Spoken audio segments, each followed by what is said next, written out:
ya update ze Nakawuka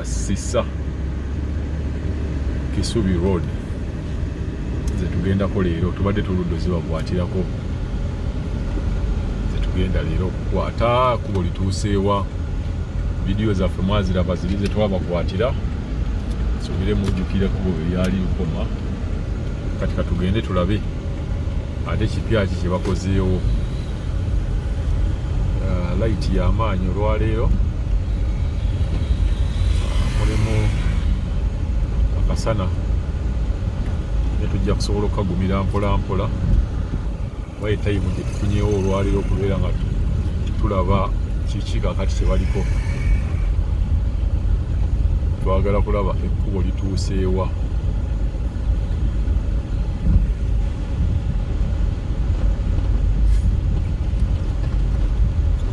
Twakomera nga beeyongedde okubeera nga bakola bush clearing. Twagala kulaba oba era weyongeddeyo.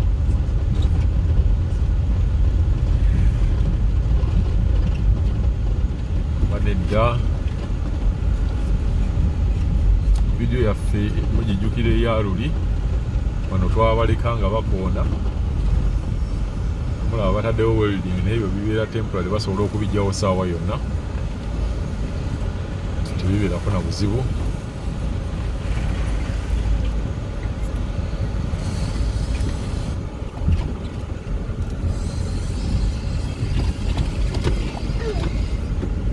Ndowooza olaba ekkubo lino kasi olaba ekkubo nga tebalikolako maintenance manya nga ate baliteeka mu budget. Manya anytime bo bagenda kubeera nga babasenda. Kati gye bamaintaininga nga ate oludde bagamba nti bagenda kukola omanya likyali mukko. Kati wano wansi mulabawo beeyongedde okumenya. Twagala updates kati mpya beeyongedde okumenya ngera mulabawo awo. Nyumba ziizo bazimenye baleka bamaze omumusasula kati akomaawo. Era olaba ate eri ey'owansi amadirisa nago yatandise okubeera nga naye agakuba mugira bandowooza wansi wano.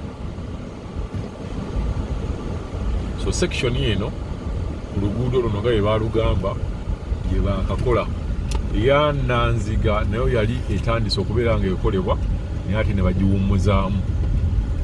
Naye this road paka ku Entebbe road yo bagenda bagikolako. Kyeyongerayo ezo ennyumba eziri awo wansi nazo zigenda kubeera nga zikubibwa. Olaba ndowooza naye gye emizigo egimu bagisenguseemu. Omuzigo gw'omu makkati bagenda babeera bavaamu. Road egenda kubeera nga eri wide nnyo era abantu beno bonna babawadda ssente zaabwe. Mujjukira interview gye nakola n'omuzeeyi oli n'atubulira bulungi nti ye bamuwa ssente ze, n'atulaga ennyumba ye we yali mu bifaananyi ate n'atulaga n'empya egye twabakwatira. Atagijjukira ajja kubayisaawo. Ndowooza olaba n'akayumba era twakaleka bakakubye era neyo nayo balina ogikuba. Era olaba XE yaawo black alina okubeera nga akubawo.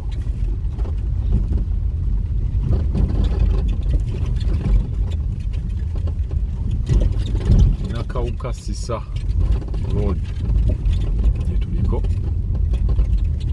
abakulaba updates awo. Abe Salama nammwe tujja Salama road ngenda kubeera nga mbakwatirayo. Tusaba tubaddireyo mulabe kati Salama weetuuse. Tugenda kubeera nga tubaddireyo tubakwatireyo mulabe wa weetuuse kuba yo bali mu kugikola. Twakoma bateekamu calverts then wano nga bulijjo owali wide basendawo. Tewaliwo nnyo kipya kiriwo naye ng'okusendako kwa wano muliraba nti okuba eno paka eri yonna kkubo.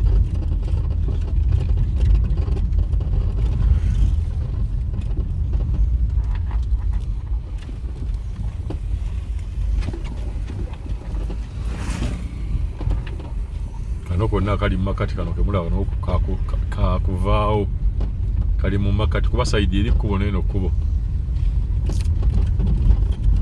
So wano last week nga bwe twalekawo ebawe wali okujjako ate wano mu maaso vidiyo yaffe yasembayo wano baali tebannabeera nga basendawo nendooza nawo mulaba basenzeewo.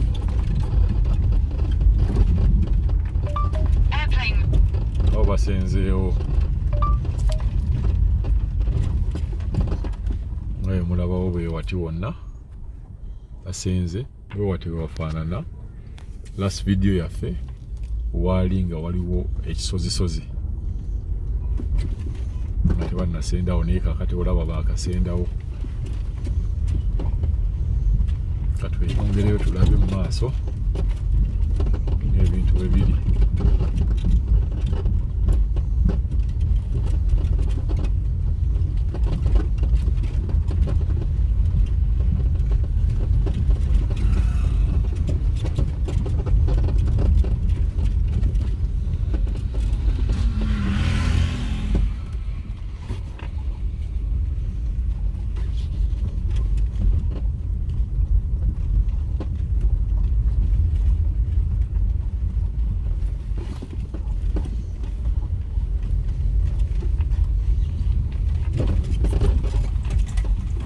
Sayidi eri basenzeeyo kati issue eriwo ya kikomere ekyo.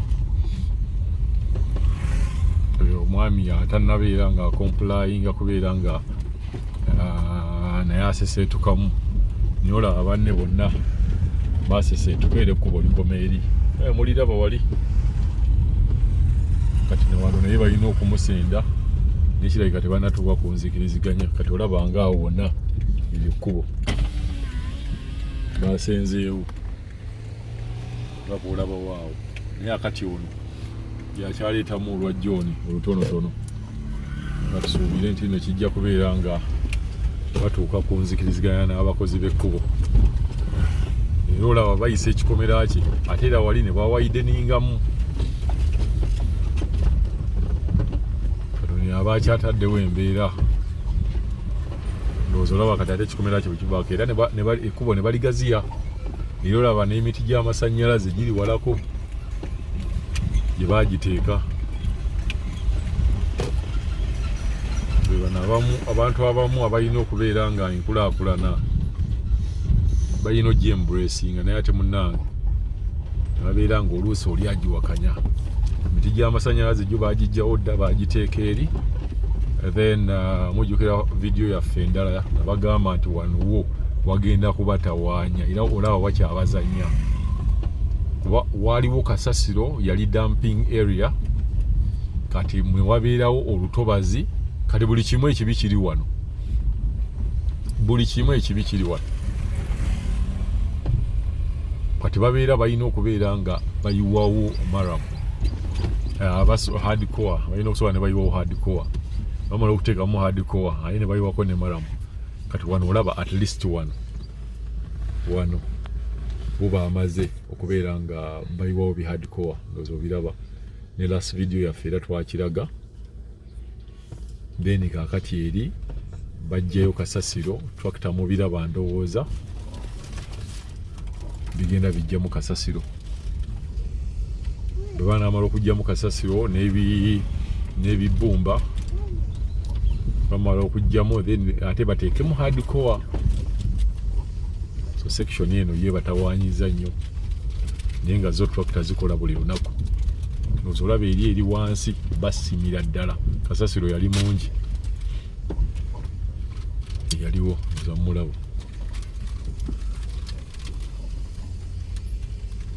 So section eno yo ekyabazinya kyabatawaanya kati bino bye bajjamu mbalaba bibyo bitrakita biri eyo.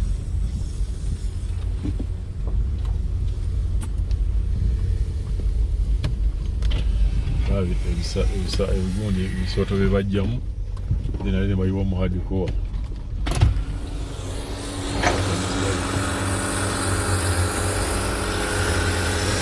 kasasiro ebitosi najja n'abiyiwaawo ayiwa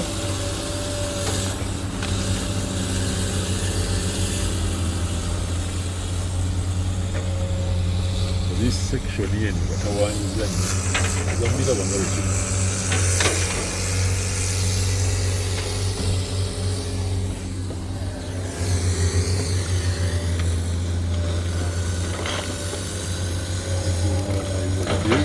byonna ebyo bye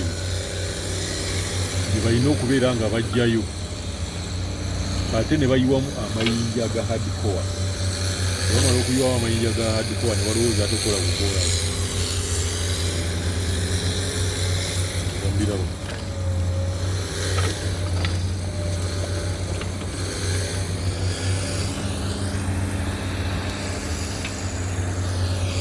yongereyo developments zo zigenda mu maaso bulungi kati wano baamalawo ne haduko wandoza mulaba baamuyiwa oba baamuteekamu obubi awo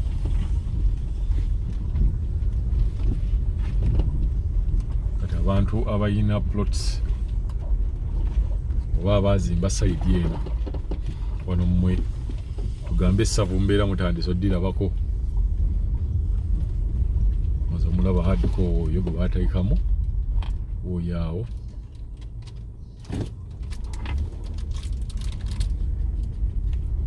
nawo wonna walinga wali wetuva bakwatira so entobazi zino zitawanyiza ddala nnyo ate lino ekkubo bagenda dikola nga liri ku standard ey'amaanyi haddiko wamulaba wano wetuyitawo baamala dde omuteekawo kati neri bagenzi bamuteekayo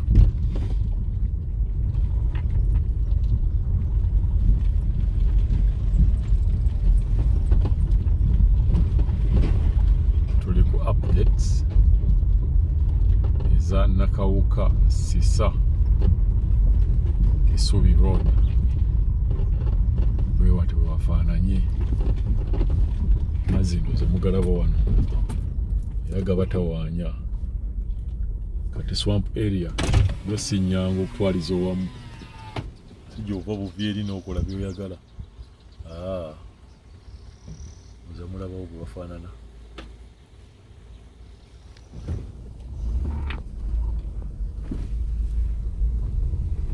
wabeerawo abatawaanya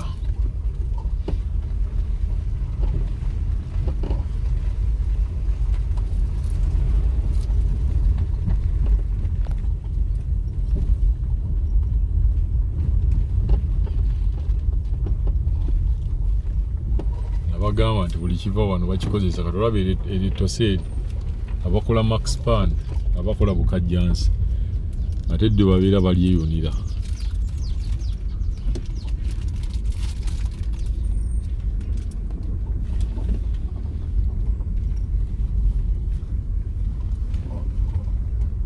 wano watawanyiza ddala naye nga vidiyo yaffe eyaluli bano wonna baali tebannakolawo naye ndooza mulaba bamaze okuleyingamu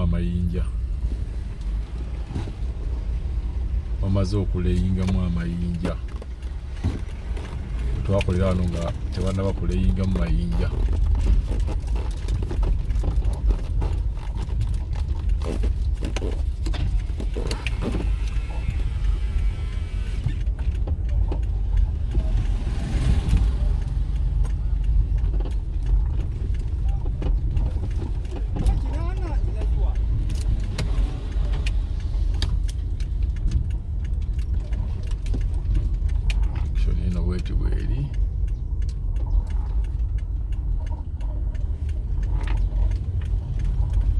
tutuuse mu Sanda tebagenda kubeera nga bakatwala naye akati wano olutobazi lubeera nga oluweddeweddewo kati wano akasozisozi wano akali wano awo ate bajja kubeera nga tewabatawaanya nnyo kuba tewaliiwo wano mazzi bajja kubeera nga tewabatawaanya St Andrews College ya St Andrew eri awo Then wano as usual bawaideningawo, waliwo amayumba wano mulaba wano waliwo n'amaduuka before nyabaawo bakkiriza mangu ekyo nekiggwa ate ne bagenda owalala.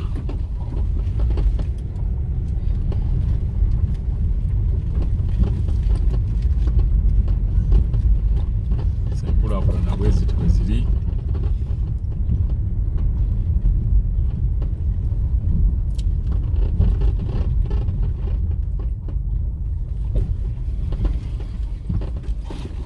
Bagenda ne bagamba nti ebbanga liyise nnyo, batulimbye nnyo.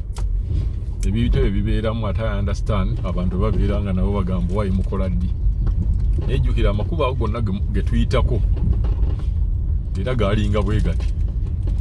Era nabo baba basuubizanga nnyo. Naye era luboolo ne balukola. Nga batusuubiza kkubo lya Busaabala. Ne tugamba bannaye bano abasajja. Buli lunaku Busaabala yita mu budget naye nga temulikola. Naye kati ab'e Busaabala baliisa buti. Balimaze oddikola.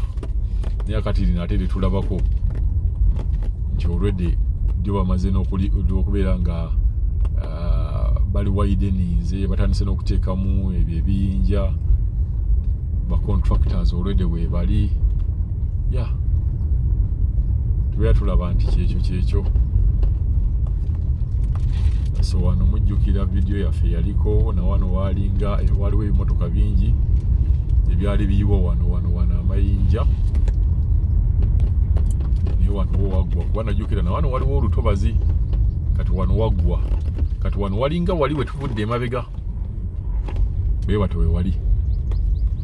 Naye nga generally ekkubo lyo ligenda kubeera nga liri very wide. So abantu b'esayidi eno yonna ate ekirungi kumpi oba uvi wano ng'ogwa ku Entebbe Road, oba uvi wano ng'ogwa wali Ekitende.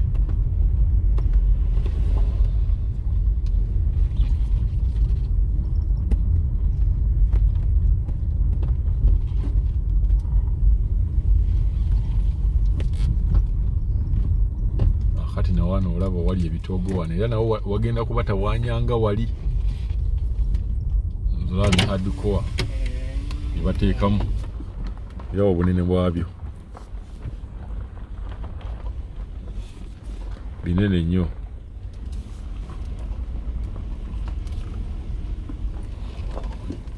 Binene nnyo.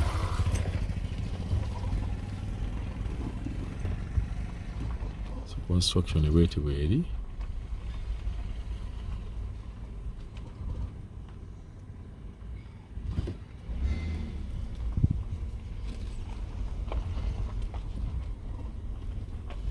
Ujja kubeera mukutu gw'amazzi ogwo. Oza wano mugalaba wano gali wano gakyatokota gaagaawo. Gatokota za mugalaba. Kati bagenda kubeera nga bagacanolinga. Kubeera nga bagateeka mu guli omufulejje. Wow.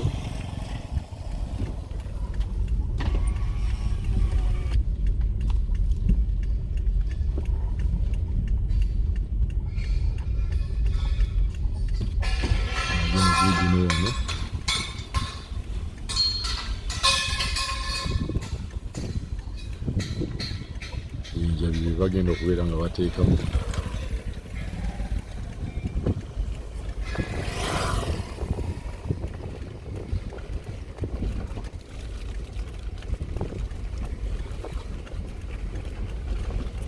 amazzi mugalaba bakatawaanya nnyo gano nga batawaanyiza ddala.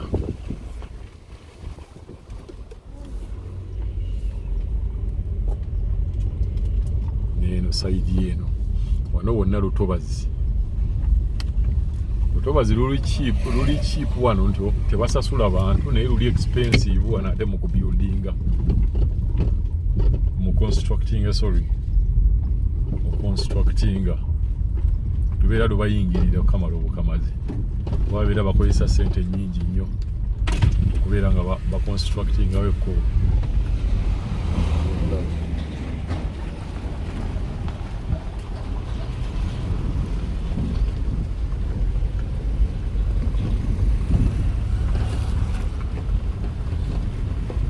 tutuuse mu Sisa. Tutuuse mu Sisa.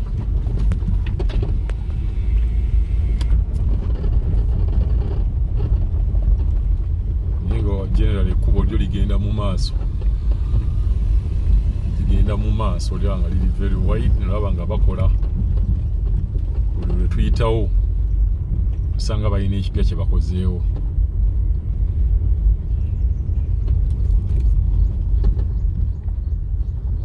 Usanga balina ekipya kye bakozeewo. So tugenda gikatingira wana ate we tugenda okubeera nga tweyongerayo tubakwatire ddala paka Entebbe Road.